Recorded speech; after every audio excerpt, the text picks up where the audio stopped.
ഓഖി ദുരന്ത സമയത്ത് വിഴിഞ്ഞത്ത് സന്ദർശനം നടത്തിയ അന്നത്തെ മുഖ്യമന്ത്രിയെ ഓർമ്മിച്ച മുഖ്യമന്ത്രി വി.ഡി. സതീശന്റെ പ്രസ്താവന വേദനയുണ്ടാക്കിയെന്ന് കാണാതായ മത്സ്യത്തൊഴിലാളിയുടെ മകൾ. മുഖ്യമന്ത്രി മാപ്പ് പറയണം. വിഴിഞ്ഞത്തും മുതലപ്പൊഴിയിലും 7 ദിവസമായി കാണാതായ മത്സ്യത്തൊഴിലാളികൾക്കായി തിരച്ചിൽ തുടരുകയാണ്.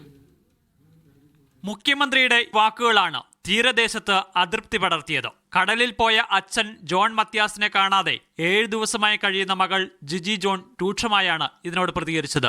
പണ്ട് പോയപ്പോഴുള്ള അവസ്ഥ അറിയാമല്ലോ, എന്തറിയാം, വോട്ട് വാങ്ങാൻ വരുമ്പം അറിയാമെന്നുള്ള കാര്യങ്ങൾ തന്നെയാണ് സാർ ഇവിടെ ഒരു അപകടം വരുമ്പോഴും അറിയുന്നത്.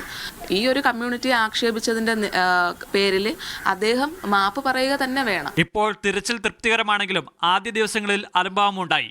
ഫിഷറീസ് മന്ത്രി സന്ദർശിക്കാത്തതിലും തീരത്തുള്ളവർക്ക് അതൃപ്തിയുണ്ട്. സർക്കാരിന്റെ വശത്തു നിന്നോ മുഖ്യമന്ത്രിയുടെ വശത്തു നിന്നോ ഫിഷറീസ് ഡിപ്പാർട്ട്മെന്റിന്റെ ഫിഷറീസ് മിനിസ്റ്ററിൽ നിന്നോ യാതൊരു കോണ്ടാക്റ്റും നമുക്കുണ്ടായിട്ടില്ല.